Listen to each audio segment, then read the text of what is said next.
Welcome back to the World of Tennis, presented by BNP Paribas. Well, this week, the editors at Tennis Magazine take a look at the distinguished history of tennis at Madison Square Garden. The Editors Roundtable is brought to you by Tennis Magazine. Hi, welcome to another edition of the Tennis Magazine and Tennis.com Editors Roundtable. I'm Peter Bodo here with my colleagues Steve Tignor and David Rosenberg. We're here today to talk about tennis at Madison Square Garden. It's got a long and rich history going right back to the 1930s, before the professional era. Madison Square Garden really became the center of attention of the tennis world. It was during the Volvo Grand Prix Masters. In fact, the Nabisco Masters had various sponsors, but it was always at the Garden. It was in January. It was the wind up to the previous year. There was often prize money and bonus money at stake, and they bought in the top 8 players.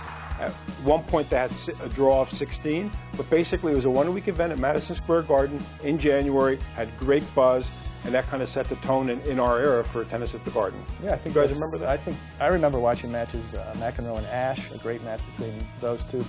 Watching Bjorn Borg argue Paul for pretty much the only time in his career. Maybe that could only happen in New York, I don't know.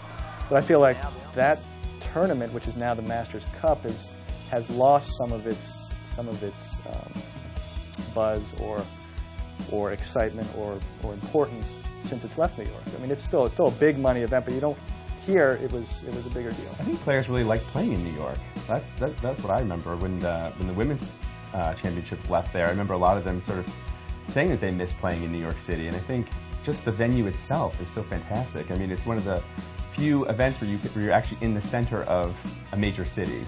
But another interesting aspect, there was the Virginia Slims. Did you remember the Virginia Slims back then? Yeah, I mean, I used to go, as a kid, that was like an annual trip for us. We used to go in November. It was always around Thanksgiving.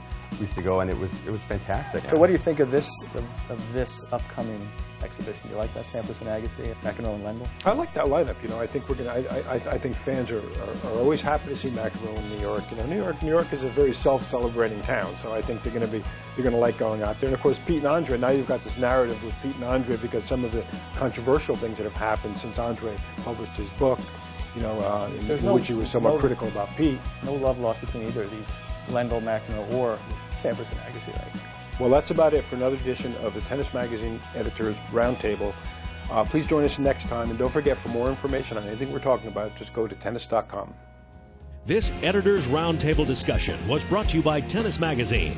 Get exclusive tennis coverage online at tennis.com. Well, you will not want to miss next week when the editors of Tennis Magazine discuss the greatest rivalries in tennis history. Plus, we'll go back to Madison Square Garden for the BNP Paribas Showdown for the Billie Jean King Cup, the conclusion of the exciting match between Venus and Serena Williams. All this and more next week on the World of Tennis, presented by BNP Paribas.